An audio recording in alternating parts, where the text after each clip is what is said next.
Topic करना है उसका नाम है नेट इन्वेस्टमेंट और ग्रॉस इन्वेस्टमेंट। ग्रॉस इन्वेस्टमेंट और नेट इन्वेस्टमेंट क्या बला है ये पढ़ने वाले अभी अपन। ठीक है जी, शुरू करें। चलिए जी, बुक की जरूरत नहीं है, रीडिंग बाद में करेंगे। पहले मैं आपको समझा देता हूं ग्रॉस इन्वेस्टमेंट और नेट इन्वेस्टमेंट क्या होती है। ठीक है जी, एक साल में आपने जितनी भी टोटल मशीन्स परचेज की या टोटल आपने एसेट परचेज किए वो होता है आपका ग्रॉस इन्वेस्टमेंट। बहुत सिंपल है, आपको भी बुक में कुछ नहीं पढ़ना, जो मैं समझा रहा हूं कॉन्सेप्चुअली आप वो समझ लीजिए, आपको कभी दिक्कत नहीं आएगी ग्रॉस इन्वेस्टमेंट और नेट इन्वेस्टमेंट में। ठीक है जी, सुनिए, ग्रॉस इन्वेस्टमेंट का मतलब है बेटा एक साल में आपने जितने भी टोटल एसेट्स परचेज किए हैं उसको हम क्या बोल सकते हैं, इकट्ठा टोटल, उसको हम क्या बोलेंगे, ग्रॉस इन्वेस्टमेंट। तो आप ग्रॉस इन्वेस्टमेंट को एक दूसरा नाम भी दे सकते हो, टोटल इन्वेस्टमेंट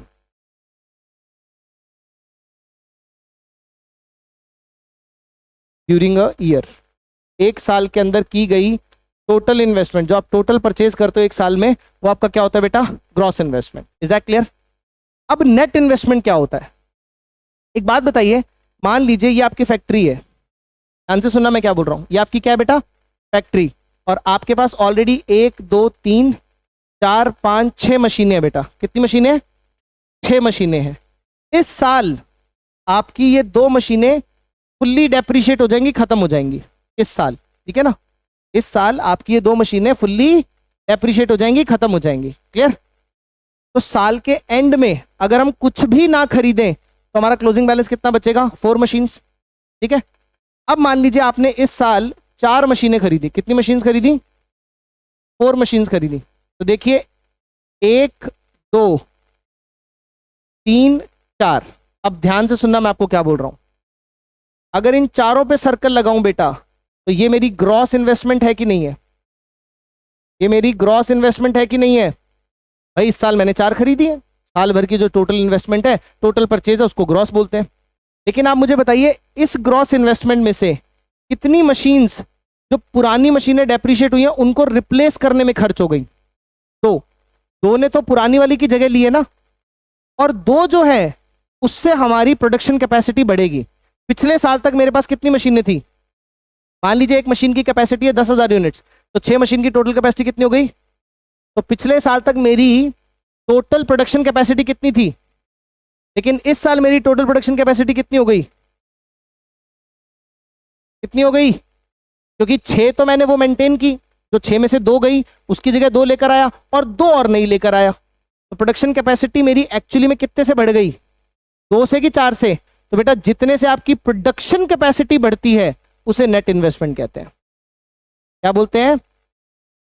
नेट इन्वेस्टमेंट। ठीक है जी, जितने से आपकी प्रोडक्शन कैपेसिटी बढ़ती है। इसीलिए फॉर्मूला क्या बना, ग्रॉस इन्वेस्टमेंट 4 माइनस डेप्रिसिएशन 2 तो डेप्रिसिएशन वाली जगह लेने में ही खर्च हो जाएंगी, बाकी की जो बची न्यू इन्वेस्टमेंट एक तरीके से जिससे आपकी प्रोडक्शन कैपेसिटी बढ़ जाए उसको हम बोलते हैं नेट इन्वेस्टमेंट। ठीक है, अब मेरी बात सुनिए पहले, कोई बात नहीं है, सब मैं वापस रिपीट कर दूंगा, सुनो अच्छे से। ग्रॉस इन्वेस्टमेंट का मतलब होता है टोटल इन्वेस्टमेंट, क्या आपने टोटल कितना एसेट परचेज किया। लेकिन नेट इन्वेस्टमेंट वो हिस्सा होता है, ग्रॉस का ही वो हिस्सा जिससे आपकी प्रोडक्शन कैपेसिटी बढ़े, जिससे आपकी प्रोडक्शन कैपेसिटी इंक्रीज हो as compare to previous year. जैसे मान लीजिए यहां 4 की जगह मैंने 2 ही खरीदी होती, ध्यान से सुनते जाओ सब समझ में आ जाएगा। 4 की जगह मैंने कितनी खरीदी होती, 2 डेप्रिशिएट हो रही हैं, उनकी जगह मैं 2 और खरीद लाता, तो मेरी ग्रॉस इन्वेस्टमेंट कितनी होती बेटा, 2, क्योंकि इस साल मैंने 2 ही खरीदी है। लेकिन अगर कोई मुझसे नेट इन्वेस्टमेंट पूछता तो नेट इन्वेस्टमेंट 0, क्योंकि मैंने मेरी प्रोडक्शन कैपेसिटी को मेंटेन किया है बेटा, सिर्फ मैंने उसको बढ़ाया नहीं है। 2 मशीनें खरीदी जरूर है, लेकिन वो 2 मशीनें तो किसकी जगह लेंगी, जो इस साल डेप्रिसिएशन हो रहा है। क्लियर? इस साल 2 का डेप्रिसिएशन हो रहा है, उसी की जगह मैंने 2 मशीनें लाके रख दी। क्या मैंने मेरी प्रोडक्शन कैपेसिटी को as compare to previous year increase किया कि नहीं किया, किया कि नहीं किया? नहीं किया। सर पिछली बार भी आपके पास 6 मशीनें थी, आप 60,000 का प्रोडक्शन कर सकते थे, इस साल 2 मशीन गई उसकी जगह आप 2 ले आए, अभी भी आपके पास टोटल कितनी मशीनें, 6, आप अभी भी 60,000 का प्रोडक्शन कर सकते हो, आपकी प्रोडक्शन कैपेसिटी सेम है, that's why net investment will be 0। और आप फॉर्मूला भी लगाएंगे तब भी आंसर यही आएगा। ग्रॉस इन्वेस्टमेंट कितनी है, 2 माइनस डेप्रिसिएशन, डेप्रिसिएशन कितनी मशीनों का होता है, 2, नेट इन्वेस्टमेंट 0। समझ में आया? तो बेटा ये तो सभी को पता होता है, तो रटने वाली बात है, कोई बड़ी बात नहीं है, ये तो आपको बुक में ही मिल जाएगा, उसके लिए आपको मेरी जरूरत नहीं है कि सर ग्रॉस में से डेप्रिसिएशन माइनस करते हैं तो नेट आता है, नेट में डेप्रिसिएशन ऐड करते हैं तो ग्रॉस आता है। ये चीज तो बुक में भी दे रखी है, लेकिन इंपॉर्टेंट क्या है कि आपको ये समझ में आए कि एक्चुअली में ग्रॉस में से डेप्रिसिएशन माइनस करते हैं तो नेट जो आता है उसका मीनिंग क्या होता है, समझ में आया? तो आई जस्ट वांट कि आपको मीनिंग क्लियर हो। ग्रॉस इन्वेस्टमेंट का मतलब है साल में की गई टोटल इन्वेस्टमेंट, जो भी आपने टोटल माल परचेज किया उसमें से जितनी खर्च हो जाएंगी या जितनी जगह लेंगी डेप्रिसिएशन होने वाली मशीन की, ठीक है ना, वो तो हमारी डेप्रिसिएशन में चली जाएंगी। तो एक्स्ट्रा नई मशीनें खरीदी है जिससे मेरा प्रोडक्शन कैपेसिटी बढ़ा है, that is the net investment, वो नेट इन्वेस्टमेंट है। समझ में आया? तो नेट इन्वेस्टमेंट हमेशा वो इन्वेस्टमेंट होती है जो आपकी प्रोडक्शन कैपेसिटी को बढ़ाती है। क्लियर? अगर आपने अपनी प्रोडक्शन कैपेसिटी को सिर्फ मेंटेन किया है, उसको बढ़ाया नहीं है, तो बेटा आपका नेट इन्वेस्टमेंट जीरो है। Is that clear? अब चलते हैं एक और, इसी का एक और पहलू है, आपका नेट इन्वेस्टमेंट माइनस में भी हो सकता है। मैं आपको बताता हूं, अभी देखते जाइए। मान लीजिए आपके पास, आपकी फैक्ट्री में आपके पास है 1 2 3 4 5 6 मशीनें। कितनी मशीनें जी? 6 मशीनें। और इस साल 3 मशीनें डेप्रिशिएट हो रही हैं। तो by the end of the year अगर हमने कुछ भी नहीं खरीदा तो हमारी 3 मशीनें क्या हो जाएंगी? हमारी 3 मशीनें डेप्रिशिएट होने के बाद हमारे पास 3 ही बचेंगी। क्लियर? ठीक है। लेकिन मैंने 2 मशीनें खरीदी बेटा इस साल। कितनी मशीनें खरीदी? 2 मशीन मैंने परचेज करी। तो 3 जाने के बाद 2 मैंने परचेज कर ली। ठीक है। अब ध्यान से सुनेगा, मेरा ग्रॉस इन्वेस्टमेंट कितना है बेटा? 2। जो इस साल खरीद लिया, जो इस साल आपने मशीन खरीद ली, जो इस साल आपने एसेट परचेज किया है, डेफिनेटली वो ग्रॉस इन्वेस्टमेंट में जाएगा। कॉन्सेप्ट पे फोकस करोगे तो दिक्कत नहीं आएगी। ठीक है ना? तो ग्रॉस इन्वेस्टमेंट कितना है बेटा? 2। अब बात करते हैं नेट इन्वेस्टमेंट की। आप मुझे बताइए, प्रोडक्शन कैपेसिटी बढ़ी, मेंटेन हुई कि कम हो गई? पिछले साल तक हमारे पास सर 6 मशीनें थी, ठीक है ना। इस साल हम मेंटेन भी नहीं कर पाए, बल्कि हमारी मशीन एक कम हो गई, तो बेटा आपका नेट इन्वेस्टमेंट -1 हो गया है। कितना हो गया नेट इन्वेस्टमेंट? -1। समझ में आ रहा है कि नहीं आ रहा? हाँ सर, प्रोडक्शन कैपेसिटी बढ़ाने की छोड़ो, प्रोडक्शन कैपेसिटी घट गई है। तो बेटा अगर प्रोडक्शन कैपेसिटी कांस्टेंट रहे तो इसका मतलब है नेट इन्वेस्टमेंट 0। प्रोडक्शन कैपेसिटी बढ़ जाए that means there is definitely कुछ ना कुछ नेट इन्वेस्टमेंट हुआ है। और अगर प्रोडक्शन कैपेसिटी गिर जाए इसका मतलब नेट इन्वेस्टमेंट नेगेटिव में है। समझ में आया कि नहीं आया? पक्का क्लियर है बेटा? हाँ। तो बेटा net investment can be 0, net investment can be in positive as well as net investment can be in negative. But gross investment या तो पॉजिटिव होगी या 0 होगी, ग्रॉस इन्वेस्टमेंट नेगेटिव नहीं हो सकती। रीजन मीन ग्रॉस इन्वेस्टमेंट का तो मतलब है कि खरीद के क्या लाए हो। अगर तुम कुछ भी नहीं खरीद के लाए तो 0 हो जाएगी। ग्रॉस इन्वेस्टमेंट माइनस में नहीं जा सकती। समझ में आ रहा है कि नहीं आ रहा? हाँ। तो फॉर्मूला आपको बुक में मिल जाएगा, that's not a big deal. मैं आपको ये बता रहा हूँ कि फॉर्मूले का इंप्लीकेशन क्या, मीनिंग क्या, उसको समझो। अब यहां फॉर्मूला लगा के देखो, आपका नेट इन्वेस्टमेंट -1 आएगा। ग्रॉस इन्वेस्टमेंट कितना है? Depreciation, net investment minus, answer कितना आया? -1। समझ में आया? तो फॉर्मूला रीड करना एक अलग बात है, फॉर्मूला समझना दूसरी बात है। तो आई वांट कि आपको फॉर्मूले का अंडरस्टैंडिंग हो। ठीक है ना? Gross minus depreciation is equals to net, ये तो सभी रटते हैं, कोई बड़ी बात थोड़ी, सबको याद होगा, सबको पता होगा। ठीक है। लेकिन उसका इंप्लीकेशन आपको समझना है कि ग्रॉस इन्वेस्टमेंट का मतलब है साल भर में की गई टोटल परचेज, उसको हम ग्रॉस इन्वेस्टमेंट कहते हैं। ठीक है ना? लेकिन नेट इन्वेस्टमेंट का मतलब है कि हमने पिछले साल के कंपैरिजन में अपनी प्रोडक्शन कैपेसिटी को कितना बढ़ाया। अगर हमने पिछले साल वाली प्रोडक्शन कैपेसिटी को ही कांस्टेंट मेंटेन किया है, बस हमने इतना ही किया है कि जो मशीनें डेप्रिशिएट हो रही हैं उसकी जगह दूसरी ले आए, नया कुछ भी नहीं लेकर आ पाए, तो आपकी नेट इन्वेस्टमेंट 0 है। समझ में आया? अगर आपने जितनी डेप्रिशिएट हुई है मशीनें उससे ज्यादा मशीनें आप खरीद के लाए हो, ठीक है ना, तो आपने पुरानी वाली जगह भी भर दी, आपने मेंटेन भी कर दिया, एज वेल एज आपने और मशीनें भी ले ली, आपने अपनी प्रोडक्शन कैपेसिटी को बढ़ा दिया। That means net investment positive में जाएगा। ठीक है। और अगर आप अपनी पुरानी प्रोडक्शन कैपेसिटी को मेंटेन करने में भी असफल रहे, मेंटेन भी नहीं हो पाया, उससे भी कम हो गई है आपकी प्रोडक्शन कैपेसिटी, दैट मींस आपका नेट इन्वेस्टमेंट नेगेटिव में गया।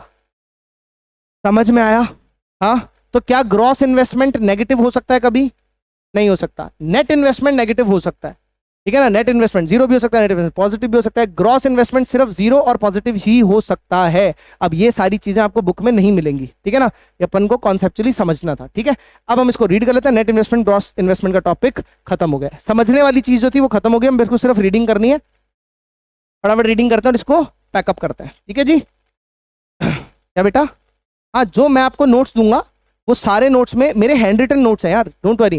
जितना बुक में लिखा है बुक से और जो मेरे नोट्स है मैंने पहले भी बताया था आपको, वो डिटेल्ड कॉन्सेप्चुअल नोट्स हैं, they are not those notes की जिनको आप एग्जामिनेशन से पहले पढ़ो। वो तो आपको जितना चैप्टर सीखना है आपको मेरे नोट्स पढ़ने। चैप्टर 1 के नोट्स मैं ऑलरेडी डाल चुका हूँ, जैसे ये चैप्टर कंप्लीट होगा बेटा इसके नोट्स आपको मिल जाएंगे, सिंपल। हर चैप्टर कंप्लीट होने के बाद ही मैं आपको नोट्स दूंगा, उससे पहले नहीं दूंगा, ठीक है ना? डन, क्लियर है ना? तो आप चैप्टर पहले बुक से पूरा रीड करिए, उसके बाद आप मेरे नोट्स पढ़ेंगे। मेरी क्लासेस अटेंड कर रखी होंगी आपने, तो आपको मेरे नोट्स भी सारे समझ में आएंगे, एक एक लाइन आपको। किसी ने पहले चैप्टर के नोट्स पढ़े अभी तक? उसमें कुछ ऐसा कि समझ ना आया हो? हर चीज मैंने एक्सप्लेन करके डाली हुई है, ठीक है ना? डायग्राम्स भी प्रॉपर अच्छे अच्छे सब बने हुए हैं, तो आपको सब समझ में आएगा, don't worry about it, clear? तो सेकंड चैप्टर के भी नोट्स आ जाएंगे, ऐप के अंदर ही आपको नोट्स मिलेंगे हमेशा, ठीक है ना? चलिए जी, तो ग्रॉस इन्वेस्टमेंट और नेट इन्वेस्टमेंट एंड डेप्रिसिएशन वाला टॉपिक मैं रीड कर रहा हूँ। Shall we start? चलिए जी, बहुत बढ़िया। इन्वेस्टमेंट और capital formation refers to addition to the capital stock of an economy. मैंने आपको पहले भी बताया था, फिर से मैं बता देता हूं। इकोनॉमिक्स के अंदर बेटा कैपिटल वर्ड जो है वो एसेट्स के लिए यूज होता है। किसके लिए यूज होता है? Capital formation means asset formation, clear? तो वो यहां क्या बोल रहा है कि इन्वेस्टमेंट या कैपिटल फॉर्मेशन। इन्वेस्टमेंट कौन करता है बेटा? प्रोड्यूसर। हम पढ़कर आए हैं कि प्रोड्यूसर जो फाइनल गुड्स खरीदता है वही तो इन्वेस्टमेंट एक्सपेंडिचर होता है। मैंने ये एसी खरीदा तो मेरा ये इन्वेस्टमेंट है, टेबल बनाया मेरा ये इन्वेस्टमेंट है, कैमरा लिया मेरा ये इन्वेस्टमेंट है, सिस्टम लिया मेरा ये इन्वेस्टमेंट है। समझ में आ रहा है कि नहीं आ रहा? हाँ, तो प्रोड्यूसर जब भी फाइनल गुड्स खरीदता है वो इन्वेस्टमेंट होता है, ठीक है? तो आप क्या, ये देखो क्या बोल रहा है, इन्वेस्टमेंट और capital formation refers to addition to the capital stock. जो पहले से आपके पास कैपिटल स्टॉक है उसमें आपने और कितने एसेट्स जोड़े और कितने एसेट्स आपने उसमें ऐड करे, दैट इज योर इन्वेस्टमेंट वाला पार्ट। डन, आगे बढ़ते हैं। For example, construction of building, purchase of machinery, addition to inventories of goods, etc. Investment can be looked up in two forms. One is gross investment and one is net investment. Is that clear? मान लीजिए यहाँ पर 24 table है, for example. तो मान लो यहाँ पर एक बार कितने टेबल्स है? 24 टेबल है। अब इन 24 टेबल में से इस साल 4 टेबल डेप्रिशिएट हो गए, खत्म हो गए, बेकार हो गए, ठीक है? और अगले साल जब क्लासरूम में आप आए तो आपको कितने टेबल मिले? 28। तो मैंने बेटा उन 4 को तो रिप्लेस किया ही किया, 4 और ऐड करे, तो मेरा टोटल इन्वेस्टमेंट, मैंने टोटल कितने टेबल्स बनवाए? 8, that is my gross investment. लेकिन क्लास के अंदर सिटिंग कैपेसिटी को मैंने कितने से बढ़ाया? 4 से, that is my net investment. अगर आपको कॉन्सेप्ट पता है तो आप कहीं भी उसको अप्लाई कर सकते हो, कोई बड़ी बात नहीं है। समझ में आया? क्लियर है जी? हाँ, वेरी नाइस। आगे बढ़ते हैं जी। ग्रॉस इन्वेस्टमेंट रीड कर रहा हूं। Gross investment is addition to the stock of capital before making allowance for depreciation. Depreciation minus करने से पहले जो आप टोटल लेकर आते हो ना, टोटल एडिशन करते हो। इस साल आपने जितना एडिशन करा वो सारा का सारा क्या है? हमारा ग्रॉस है। Before making allowance for the depreciation, depreciation वाले पार्ट को माइनस करने से पहले जितना भी आपने टोटल खरीदा वो क्या है? आपका ग्रॉस। जैसे मेरे पास 24 टेबल थे और इस साल 4 खत्म हो रहे हैं, क्लियर? और आप ये मत देखो कि कितने खत्म हो रहे हैं, मैंने आपको बताया कि मैंने इस साल कितने बनवाए? 8। तो 8 मेरा ग्रॉस इन्वेस्टमेंट है।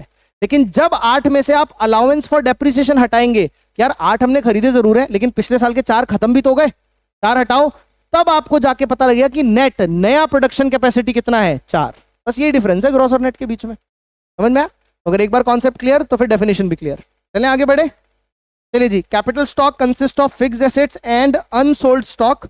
So gross investment is the expenditure on purchase of fixed assets